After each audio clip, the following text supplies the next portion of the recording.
Bismillahirrahmanirrahim. Assalamualaikum warahmatullahi wabarakatuh. Alhamdulillahi rabbil alamin, wal aqibatu lil muttaqin, wala udwana illa 'alal zalimin. Ashhadu an la ilaha illallah wahdahu la syarika lah, waliyus salihin, wa ashhadu anna Muhammadan abduhu wa rasuluhu al-mab'utsu rahmatan lil alamin. يا أيها الذين آمنوا اتقوا الله حق تقاته ولا تموتن إلا وأنتم مسلمون. وقال تعالى: يا أيها الذين آمنوا اتقوا الله وقولوا قولا سديدا يصلح لكم أعمالكم ويغفر لكم ذنوبكم ومن يطع الله ورسوله فقد فاز فوزا عظيما. أما بعد، معاشر الحاضرين minal muslimin wal muslimat al musyahidin wal musyahidat rahimakumullah. Alhamdulillah, bersyukur kita kepada Allah Subhanahu wa taala pada kesempatan yang mulia ini kembali kita dipertemukan Allah dalam pembahasan tentang kaidah-kaidah Al-Qur'an yang berkaitan dalam kehidupan kita. Mudah-mudahan pertemuan kita menjadi pertemuan yang diberkahi Allah, mendatangkan keberkahan di dalam kehidupan kita, serta menjadikan jiwa kita senantiasa tenang dan bahagia dengan dekat dengan Allah Subhanahu wa taala serta mengkaji ayat-ayatnya. Salat dan salam untuk Nabi kita tercinta sallallahu alaihi wasallam. Allahumma salli wa sallim wa barik ala Muhammad. Semoga salat dan salam yang senantiasa kita lafazkan, kita ucapkan menjadi bukti cinta kita kepadanya. Para ikhwah yang berada di studio dan seluruh pendengar pecinta KMTV dan Radio Rabbani 91,1 FM dimanapun berada, kembali malam ini kita melanjutkan pembahasan kita pada kaidah yang ke-6 dari kitab ini, yaitu potongan firman Allah Subhanahu wa taala di dalam surat An-Nisa ayat yang ke-128. Allah Subhanahu wa taala menyebutkan was-sulhu khairun, bahwa perdamaian itu adalah lebih baik. Perdamaian itu adalah lebih baik. Nah, sesungguhnya ayat ini atau kaidah ini merupakan kaidah yang sangat luar biasa di dalam kehidupan kita bermasyarakat, bersahabat, berbangsa dan bernegara. Baik dalam skala yang paling terkecil, misalnya dalam kehidupan kita di dalam rumah tangga kita, atau dalam kehidupan kita bertetangga dan kehidupan kita bermasyarakat. Maka sungguh kaidah ini akan melahirkan keberkahan. Kaidah ini akan mendatangkan banyak manfaat dan kebaikan, dan akan menghilangkan segala bentuk permusuhan dan pertengkaran. Karena yang akan kita lakukan adalah perdamaian. Yang kita inginkan di dalam kehidupan kita, hidup damai, hidup dalam keadaan nyaman.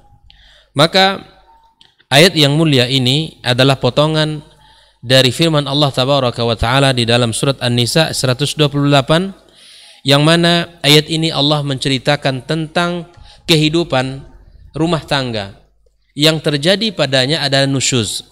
Sebagaimana Allah kabarkan di dalam ayat tersebut, wa in imra'atun khafat min ba'liha nusyuzan au i'radan. Jika seorang wanita misalnya dia khawatir terhadap nusyuz yang ada pada suaminya, atau dia sikap tidak acuh kepadanya, fala junaha 'alaihima ay yusliha bainahuma. Tidak ada masalah bagi mereka berdua untuk melakukan perdamaian. Wasulhu khairun. Nah, inilah ayat tersebut kaidah kita malam ini, bahwa Allah mengatakan ketika terjadi perselisihan antara kedua pasangan suami istri, maka kemudian mereka menginginkan berdamai, Allah tegaskan pada itu. Allah tegaskan wasulhu khairun. Nah, sungguh kita yakin dalam kehidupan kita bersama bahwa tidak ada rumah tangga yang mulus. pastilah kehidupan perjalanan hidup rumah tangga kita akan menghadapi ujian dan cobaan. Sekecil apapun cobaan itu mesti kita sikapi. Sebesar apapun misalnya cobaan yang dihadapi oleh seseorang di dalam kehidupan rumah tangga, maka Allah Subhanahu wa taala menyarankan kita untuk melakukan perdamaian. Karena sungguh pernikahan tidak kita inginkan untuk sesuatu yang tidak terpuji. Pastilah kita menginginkan sesuatu yang baik. Nah, sebagaimana tabiatnya sebuah pernikahan di mana hidup seorang pasangan atau dua pasangan yang latar belakangnya berbeda, kemudian secara fisik barangkali juga berbeda jauh. Artinya dalam bisa jadi dalam bentuk rupa, yang saya maksud adalah bisa jadi laki-laki berdampingan yang tampan dengan wanita yang biasa, atau sebaliknya, atau dari sisi ekonomi, atau dari sisi status sosial misalnya, ini juga akan mempengaruhi dalam perjalanan hidup rumah tangga. Masih banyak hal seperti misalnya status pendidikan di dalam rumah tangga. Seorang suami yang sudah menyelesaikan strata pendidikan mungkin S1, S2 atau S3, sementara pasangannya masih atau belum kuliah atau mungkin baru S1 dan seterusnya. Maka ini juga menjadi pemicu-pemicu. Oleh itu kaum muslimin rahimakumullah, jika seandainya terjadi hal-hal yang seperti ini di dalam kehidupan rumah tangga, maka Allah sarankan apa? As-sulhu was-sulhu khairun. Maka perdamaian itu lebih baik yang harus kita lakukan dalam kehidupan rumah tangga kita. Wa uhdiratil anfusus syuha, bahwa jiwa manusia memang secara tabiat lebih condong kepada kikir. Dan terkadang memang dalam kehidupan rumah tangga saja bahwa masih ada sikap-sikap kita tidak mau untuk memberi kepada pasangan. Terkadang muncul sifat-sifat seperti itu. Dan Allah tegaskan bahwa diri manusia itu memiliki sifat dan tabiat seperti ini. Wa in tuhsinu wa tattaqu, jika kalian berbuat baik dan bertakwa, fa innallaha kana bima ta'maluna khabira, maka sungguh apa yang kalian lakukan itu Allah Maha mengetahui dan Maha khabir. Oleh itu kaum muslimin rahimakumullah. Nah, ayat yang mulia ini berbicara tentang perselisihan antara kedua pasangan. Kalau kita lihat kembali pada ayat An-Nisa, surat An-Nisa ayat 35, kalau yang pertama itu adalah An-Nisa 128, itu nusyuz dari seorang suami. Jadi ternyata di dalam Islam itu nusyuz tidak hanya dari istri. Jangan salah faham kita bahwa nusyuz istri Allah kisahkan pada surat An-Nisa 35 ya. Wa in khiftum shiqaqa bainihima fab'athu hakaman min ahlihi wa hakaman min ahliha. Ya, ini Allah katakan jika terjadi syiqaq, perpecahan atau perselisihan antara kalian pasangan suami istri, maka solusinya apa? Ini Allah berikan langsung bagaimana kita menangani permasalahan rumah tangga kita. Ada orang di dalam kehidupan rumah tangga, dia tidak bisa mencari solusi yang terbaik untuk kehidupan rumah tangganya. Allah sebutkan jika terjadi syiqaq, perselisihan yang tajam di dalam kehidupan rumah tangga, Allah katakan fab'athu hakaman min ahli wa hakaman min ahliha. Ingat, ini sebuah panduan dari Allah. Kalau ada perselisihan rumah tangga, maka utuslah salah seorang dari pihak laki-laki yang bijak, berilmu. Allah gunakan dengan kata hakam Dan begitu pun diutus juga satu orang dari pihak perempuan, hakam dari pihak perempuannya. Maka Allah katakan iyurida islahan yuwaffiqillahu bainahuma, andai kedua hakim atau hakam tersebut menginginkan perdamaian. Nah, ini tentu sekali lagi jika terjadi perselisihan, tidak menutup kemungkinan itu terjadi pada siapa saja. Maka solusinya kaum muslimin, para ikhwah yang di studio yang saya cintai, bahwa utus satu orang dari keluarga perempuan dan satu orang dari keluarga laki-laki. Bukan mengutus keluarga besar dari pihak laki-laki dan keluarga besar dari pihak perempuan. Nah ini. Jadi Allah telah memberikan solusi yang sangat detail sekali dalam kehidupan rumah tangga kita. Oleh itu, Ya yurida islahi yuwaffiqillahu bainahuma, jika keduanya menginginkan islah perdamaian, Allah beri taufik kepada keduanya. Nah, jadi luruskan niat orang yang kita utus itu, dan juga dari pihak laki-laki maupun perempuan. Nah, innallaha kana aliman khabira. Sesungguhnya Allah Maha Alim, Dia Maha Khabir ya terhadap apa yang ada yang terjadi. Nah, oleh itu kaum muslimin, dari dua ayat ini, An-Nisa 35, itu syiqaq, ya terjadi ya perselisihan tajam yang terjadi dalam pasangan suami istri. Solusinya apa tadi? Utus satu orang dari pihak laki-laki dan satu orang dari pihak perempuan. Jangan orang-orang hebat panggil pamannya, yang dewan, ya yang tajir, yang di pemerintahan seterusnya, ya itu akhirnya apa yang terjadi? Saling membangga-banggakan keluarga, bukan lagi untuk mencari solusi. Nah, utuslah hakam. Nah, ayat An-Nisa 308 itu syiqaq dari pihak laki-laki. Apa bentuk syiqaqnya? Nusyuz dari pihak laki-lakinya. Seperti acuh, ya tidak peduli kepada pasangan. Nah, jika terjadi hal itu dalam rumah tangga, kata Allah, ayyusliha bainahuma, segera kalian berdamai, segera kalian melakukan perdamaian. Allah tegaskan wassulhu khairun. Hafal itu kaidahnya, wassulhu khairun, perdamaian itu lebih baik. Nah, inilah kaidah kita malam yang berbahagia ini, ya mudah-mudahan kaidah ini menjadi sebuah ya pola metode hidup kita. Ya. Baik kita dengan pasangan kita terjadi perselisihan, maka kita cari perdamaian. Kita dengan sahabat kita, dengan orang-orang yang dekat dengan kita, barangkali terjadi perselisihan kata, khilaf ya di dalam mengucapkan atau bersikap, tersinggung dia. Maka apa yang kita lakukan? Tidak boleh kita berlama-lama. Wassulhu khairun. Nah, para ulama, walaupun ayat ini berbicara tentang perselisihan yang terjadi antara kedua pasangan, tetapi dalam kaidah ilmu Al-Quranul Karim, para ulama menyebutkan al-ibratu bi umumil labzi la bi khususis sabab. Apa itu makna kaidahnya? Al-ibrah bi umumil lafaz. Jadi ibrah yang bisa kita ambil bukan pada kekhususan sebab turun ayat, tetapi pada keumuman lafaz. Bisa dipahami? Ada sebuah kaidah di dalam ilmu Al-Quranul Karim ya yang ditulis oleh para ulama kita, al-ibratu bi umumil labzi la bi khususis sabab, bahwa ibrah ya pelajarannya dengan keumuman lafaz, bukan pada sebab turunnya ayat. Misalnya ayat turun kepada seseorang, apakah ayat ini berlaku untuk orang lain atau untuk orang yang turun ayat ini saja? Jawabannya gimana? Berlaku umum.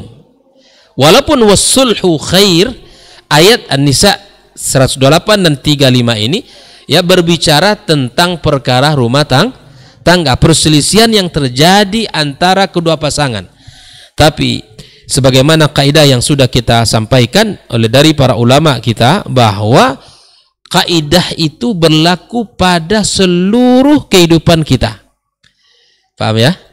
Ya, kaidah ini kita gunakan pada seluruh lini kehidupan kita, tidak hanya pada ya hubungan pasangan saja. Ya, seperti misalnya dalam kehidupan ya antara teman, sahabat, sejawat di kantor misalnya terjadi perselisihan, maka cari jalan yang Allah berikan, wassulhu khair. Dengan tetangga kita misalnya, ini juga kita mesti jangan berlama-lama tidak saling sapa, jangan berlama-lama kita tidak saling tegur. Yang namanya tetangga, kata Rasul sallallahu alaihi wasallam dalam sebuah hadisnya ya, bahwa hampir saja seorang tetangga itu mewarisi tetangganya. Coba bisa kita bayangkan enggak ya, bahwa kata Rasulullah hampir saja tetangga itu bisa mewarisi. Yang bisa mewarisi siapa? Keluarga yang ada hubungan darah kan. antara ayah ke anak atau dan seterusnya, ya, itu bisa mewarisi. Namun kata Rasulullah SAW saking dekatnya, saking seringnya para Jibril memberikan wasiat tentang tetangga, keutamaan para tetangga terhadap tetangganya, maka kemudian Nabi mengatakan hampir saja tetangga itu bisa mewarisi. Ini betapa pentingnya kita, ya.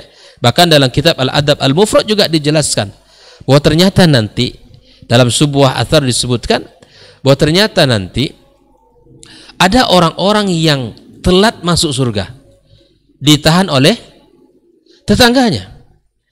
Dulu fulan ketika kami hidup bersama menjadi tetangga, ya luar biasa mengganggu kami dan luar biasa, ya keburukan ini sangat kami rasakan. Masya Allah, ya. Maka di situ disebutkan bahwa ada orang yang seharusnya sudah masuk surga tetapi kemudian tertahan. Siapa yang menahan? Tetangganya. Bayangkan. Jadi betapa besarnya kedudukan tetangga di dalam kehidupan kita beragama. Bahkan di dalam kajian agama kita bahwa tetangga manakah yang paling tinggi haknya dari kita, yaitu tetangga yang paling dekat pintu rumahnya dengan pintu rumah kita. Coba kita ukur nih. Ini hampir saja kita ini semua tetangga ini. Karena dekat semua rumah kita. Maka kemudian tidak boleh kita sebagai tetangga kepada tetangga untuk tidak saling tegur sapa. Ya. Makanya kita sebelum mencari rumah, maka Islam telah memberikan sebuah panduan. Ya, nah. Panduannya apa? Al-jaru qabla dar. Carilah tetangga dulu, perhatikan tetangga sebelum kamu mencari rumah. Ini kaidah dalam kehidupan kita, ya. Ketika kita beli tanah untuk bangun rumah, lihat dulu siapa orang yang telah membuat rumah di situ. Siapa orang-orang yang telah tinggal lebih dulu kita di situ. Lihat dulu. Barangkali, ya, orang-orang yang di situ ya, tidak seakidah dengan kita. Nah, tentu ini sangat kita khawatirkan nantinya ke depan. Karena anak-anak kita akan hidup tumbuh di situ. Ya, istri kita tinggalkan misalnya di rumah kita dalam beberapa hari. Tentu kita khawatir ini. Maka itulah kata para ulama, tentukan, lihat dulu tetanggamu sebelum kamu menentukan rumah yang kamu sewa di situ atau tanah yang kamu beli untuk kita bangun di situ sebagai tempat tinggal. Pastikan betul, ya, bahwa tetangga kita orang-orang baik sehingga akan memberikan pengaruh baik kepada kehidupan kita. Nah, oleh itu kaum muslimin, kaum muslimat, al-musyahidin wal musyahidat rahimakumullah. Nah, kaidah ini sekali lagi bisa kita pakai dalam seluruh lini kehidupan kita, dalam seluruh aspek perjalanan kita. Tidak hanya dalam hubungan pasangan suami istri, sekali lagi, tetapi juga hubungan, ya, kita dengan tetangga kita atau kita dengan kakak beradik kita. Kakak dengan kakak beradik. Pasti akan terjadi perselisihan yang barangkali dia lebih tinggi dari sisi status sosialnya, yang ini mungkin lebih rendah. Maka kemudian ini tidak bisa kita berlama-lama di dalam, ya, perselisihan tersebut. Maka Allah katakan ayusliha bainahuma, hendaklah kalian berdua itu saling berdamai, wassulhu khair. Maka andaikan kaidah ini kita pakai dalam kehidupan kita, insya Allah kita akan hidup nyaman, hidup tentram, dan hidup dalam kebahagiaan. Karena hati kita ini terlepas dari kedengkian. Hidup kita selamat dari permusuhan. Ya, hari-hari kita lewati dengan penuh dengan pahala. Karena kita hidup dalam kebaikan. Tapi coba orang hidup di dalam permusuhan, pasti tidak akan nyaman hatinya. Pasti tidak akan nyaman tidurnya. Ya, apalagi, ya, bermusuh dengan banyak orang, maka dia akan sulit dan dia akan merasakan betapa sempitnya, ya, dan betapa, ya, sulitnya hidup tanpa kita, ya, bertemu dengan orang lain, atau kita sebaliknya dibenci orang. Maka jadilah orang yang menghadirkan perdamaian, bukan menghadirkan permusuhan, ya, perkelahian, tapi jadilah orang yang terdepan untuk menghadirkan kebaikan-kebaikan dalam kehidupan kita. Ikhwani ma'asyarul hadirin wal hadirat, al-musyahidin wal musyahidat, para ikhwah yang berada di studio yang saya muliakan. Nah, silakan aplikasikan kaidah itu di dalam kehidupan kita, ya. Dalam kehidupan kita, wassulhu khair. Ya. Oleh itu, ya, seperti beberapa kisah yang terjadi di dalam kehidupan ya Rasulullah SAW, ya juga mendamaikan para sahabat, kemudian juga mendamaikan orang-orang yang bertikai ya dan mencari solusi yang paling terbaik di dalam kehidupan kita ini. Wassulhu khair.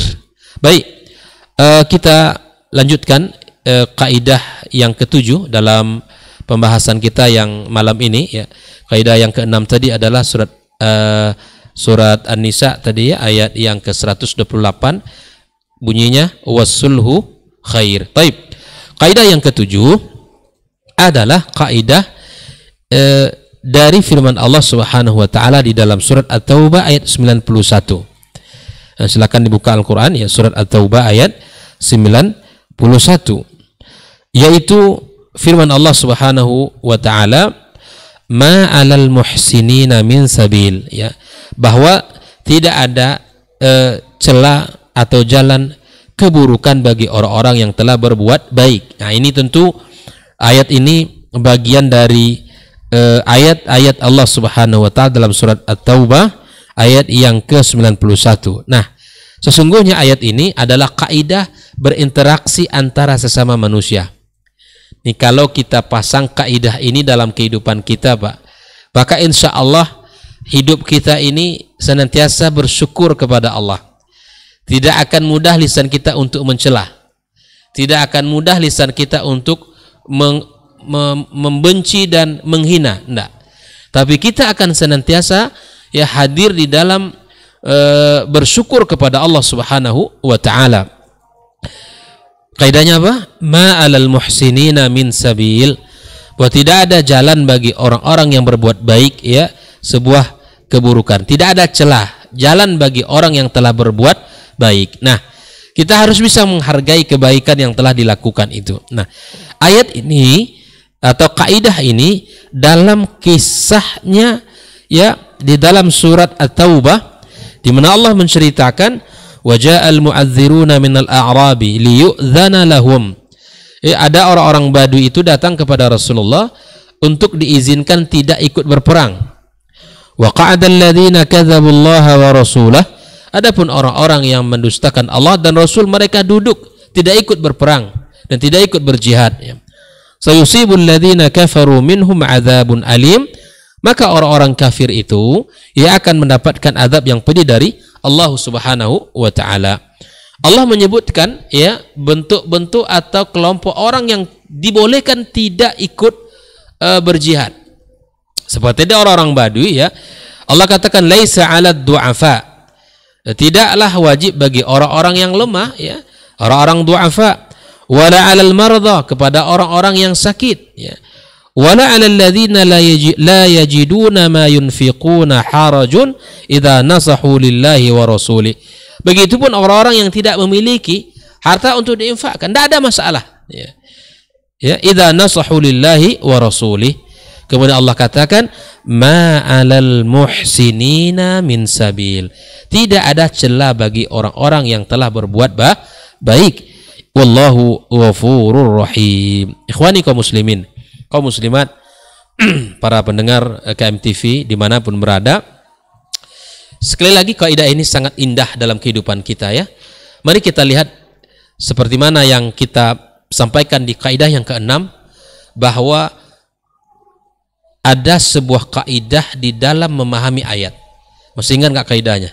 Al-ibratu bi umumil labzi la bi khususi as-sabab. Ibrah, pelajarannya pada keumuman lafaz.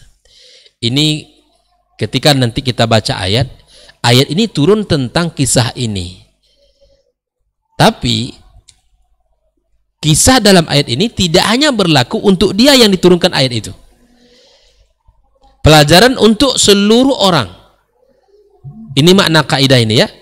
Al-ibratu bi umumil labzi la bi khususis sabab. Bahwa pelajarannya adalah berdasarkan keumuman lafaz.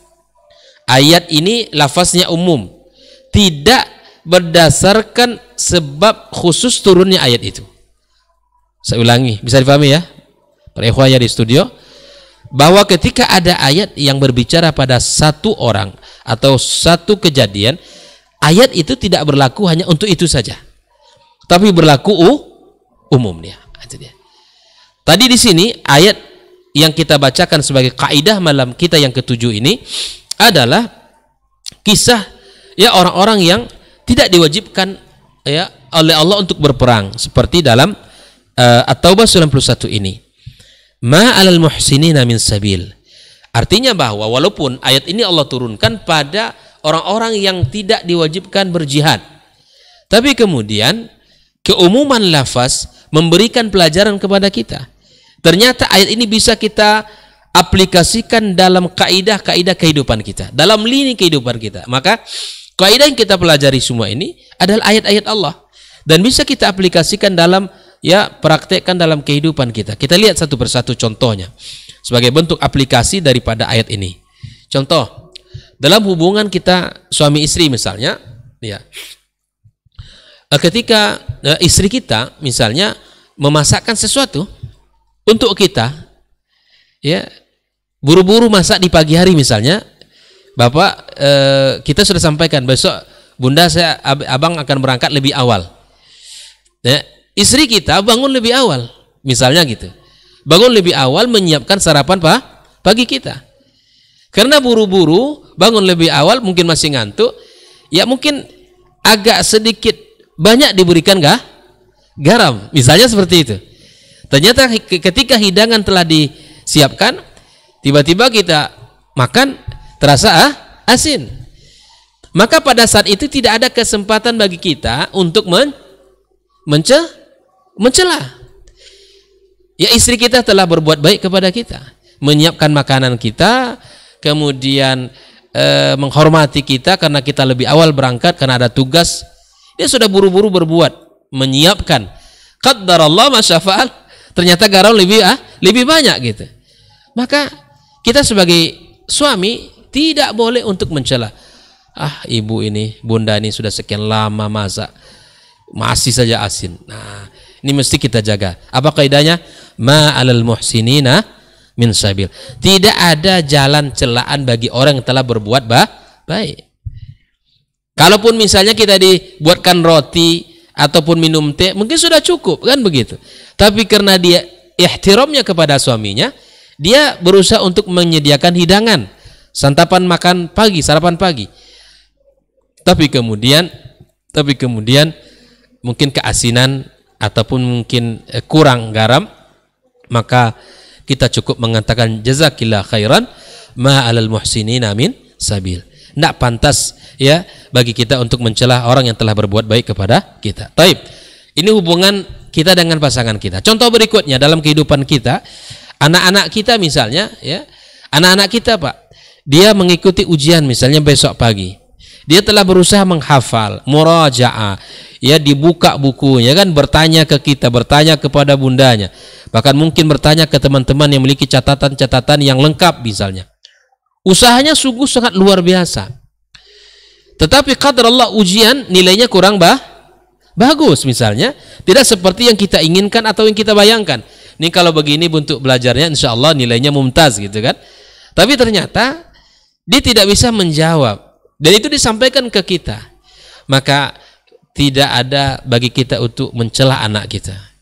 Ma 'alal muhsinina min sabil, enggak masalah nak, kamu telah bersungguh-sungguh, ya inilah hasil yang terbaik untuk kita. Jadi jangan dicela anak kita. Kamu sudah belajar, sudah menghafal, enggak juga dapat. Sedih kali anak kita. Kamu sudah banyak bapak tunjukkan, bapak bertanya ke kawan, masih aja nilai kamu rendah. Ma 'alal muhsinina min sabil, ya tidak ada celah jalan buruk, berjalan celah bagi orang-orang yang telah berbuat baik. Contoh pula, misalnya kita di dalam aplikasi kehidupan kita sesama sahabat, misalnya bapak titipkan sesuatu ke saya misalnya, ya si fulan nitipkan sesuatu, dijaga, saya jaga barang ini, kemudian saya taruh di tempat yang layak, qaddarallah gitu, jatuh, mungkin karena angin yang kencang atau disebabkan oleh sesuatu, akhirnya barang itu jatuh, yang mungkin sedikit ya lecet dan seterusnya. Maka kita ceritakanlah kepada orang yang menitipkan barang, afwan akhi, ini barang antum sudah saya jaga dan saya pelihara dengan baik, kemudian saya taruh di tempat yang layak. Tapi qadar Allah, hari itu ya hujan lebat, kemudian angin kencang, ya rumah ini dan seterusnya, ya akhirnya ini jatuh, mohon maaf ini lecet. Maka di situ kita, bagi orang yang menitipkan barang, itu tidak boleh lah kamu tidak pandai menjaga barang saya gitu. Sepatutnya kita barakallahu fiik, jazakallah khairan, ya kita ucapkan, dan tidak ada celah bagi dia, ya karena telah membantu kita, ya kan, dia telah membantu kita. Ma'alal muhsinina min sabil, ini sangat banyak, luas sekali contohnya. Seperti siapa misalnya di antara ikhwah di sini, si fulan datang kepada sahabatnya, Ustaz atau akhi, tolong pinjamkan ana duit misalnya 15 juta, saya keperluan mendesak untuk keperluan ini. Apa kata temannya? Ana tidak punya uang segitu, tapi kalau antum mau, ya ini 5 juta saya pinjamkan. Nah, ketika kita ambil uang yang dipinjamkan 5 juta tadi, apa yang seharusnya kita ucapkan? Jazakallah khairan. Tapi kemudian ada orang setelah dipinjamin 5 juta dari permintaannya 15, yang dapat 5 juta. Ya, uang diambil tapi orangnya dicela gitu kan. Wah, dia pelit, uangnya banyak tapi dia ngasih pinjaman padahal saya butuh sekali. Akhi, ma'alal muhsinina min sabil. Tak pantas antum mencela dia. Dia kasih antum pinjam sebanyak itu sudah bersyukur begitu kan. Ini kata dia pelit, fulan itu pelit, nak mau membantu saya padahal saya butuh uang sekian dan seharusnya saya lakukan dan seterusnya. Dia pinjam ataupun dia tidak pinjamkan uang, tidak ada masalah.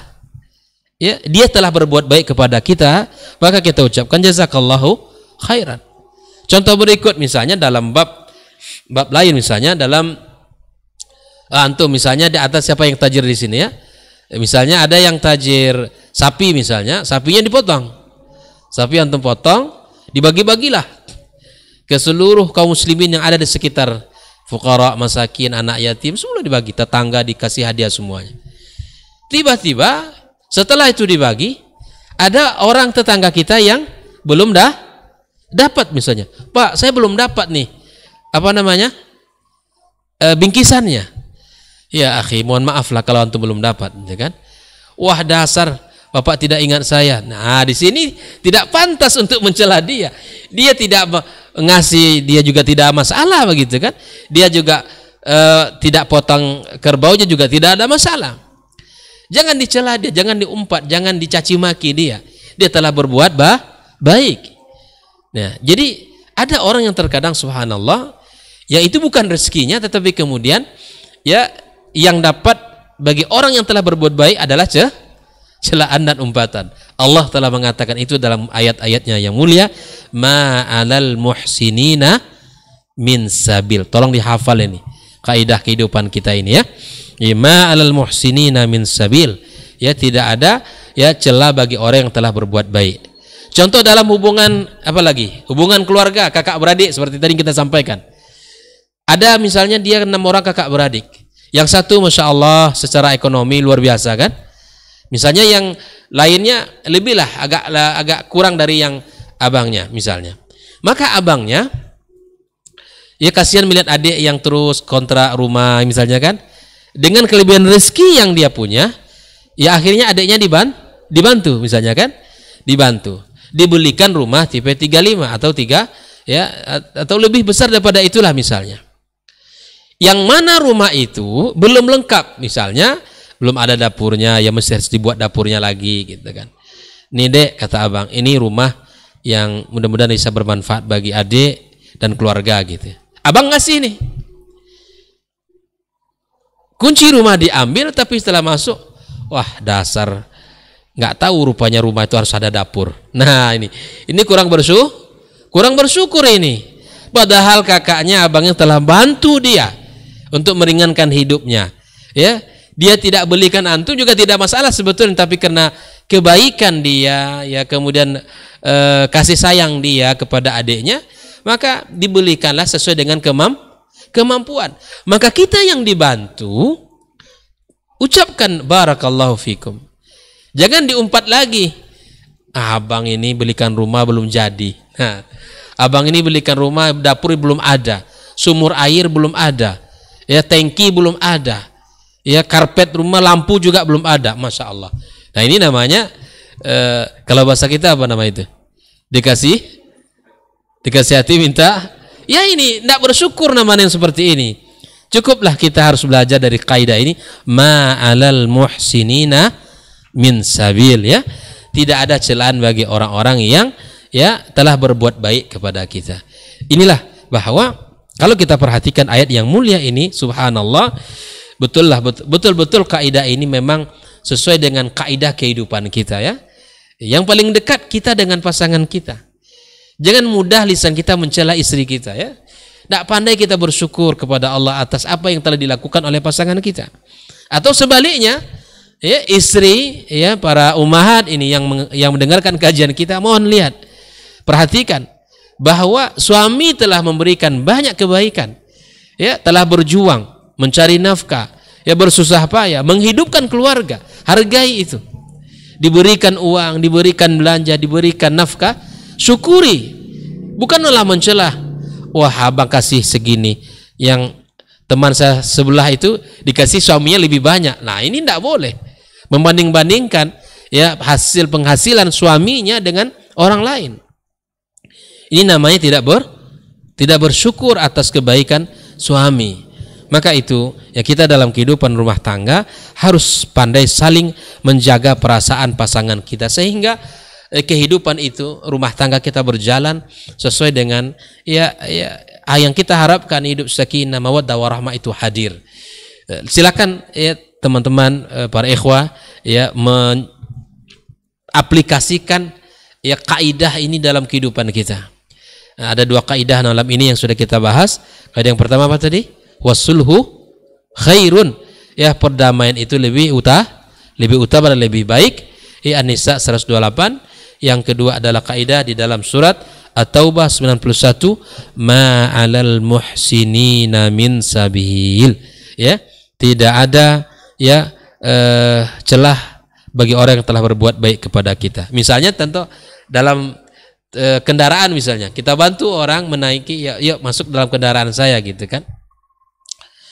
Masuklah dia, naiklah dia, dibantu dia sampai ke tujuan yang dia inginkan. Wah, dasar orang tidak pandai menjaga kebersihan, mobilnya kotor kali, bisa seperti itu. Ini tidak benar, ini sikap seperti ini. Anda telah dibantu oleh dia, ya, ke tujuan yang diinginkan, itu sudah bersyukur. Jadi selalu tidak merasa puas dari apa yang dia dapatkan. Selalu ada komentar terhadap apa yang dia, ya, rasakan. Ini tidak benar. Wabil khusus kepada orang yang telah berbuat baik kepada kita. Sebesar apapun kebaikan orang itu, mesti kita ucapkan terima kasih. Jangan pernah dicela dia. Jangan pernah dicela orang itu. Ini tidak benar. Ini bukanlah sifat orang-orang yang beriman kepada Allah Subhanahu wa taala. Ya, jangan pernah kita merasa, ya, kita ini tidak pernah mendapatkan kebaikan yang sangat banyak, ya. Oleh itu, ikhwani kaum muslimin, kaum muslimat, al-musyahidin wal musyahidin rahimakumullah, silakan kita buat tabel-tabel dalam kehidupan kita dan isi tabel itu dengan kaidah-kaidah ini, ya. Wasulhu khairun, kemudian ma'alal muhsinina min sabil, tidak ada celah bagi orang-orang yang telah berbuat baik, ya. Oleh itu, dalam nikmat yang kita rasakan, yang kita dapati, yang kita terima, syukuri. Yang jangan kita pernah mencela orang, jangan pernah kita mengumpat orang, jangan pernah kita tidak berterima kasih kepada orang. Kata Rasulullah sallallahu alaihi wasallam, sebuah kaidah, la yashkurillaha man la yashkurin nas. Apa artinya itu?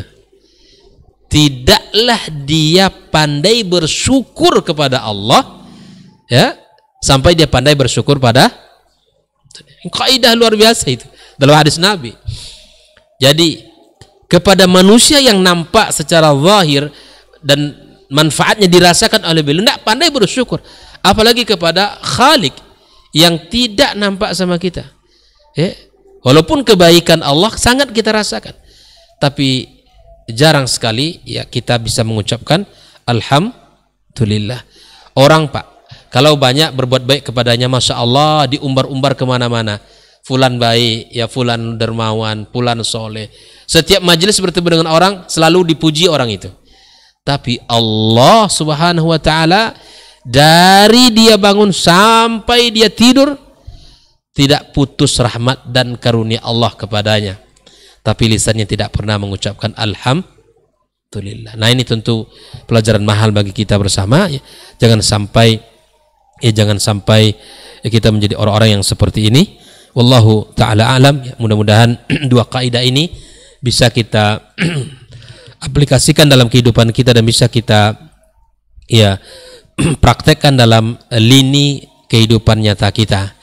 Wallahu ta'ala alam ya. Terima kasih atas segala perhatian dan kesempatan para ikhwah yang hadir di studio, dan kepada seluruh kaum muslimin, kaum muslimat dimanapun berada ya. Semoga Allah subhanahu wa ta'ala ya jadikan kita orang-orang yang pandai bersyukur dan berterima kasih, dan orang-orang yang senantiasa mendahulukan ya perdamaian ya, meninggalkan perpecahan dan pertikaian.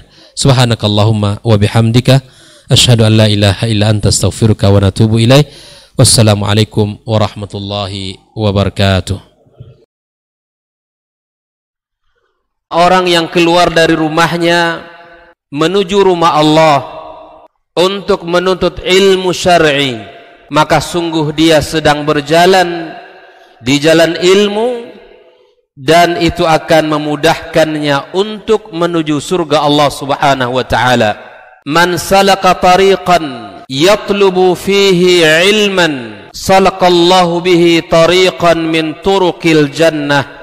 Barang siapa yang menempuh sebuah jalan yang ditempuhnya adalah jalan menuntut ilmu, maka Allah akan mudahkan jalannya untuk menuju surga Allah subhanahu wa ta'ala.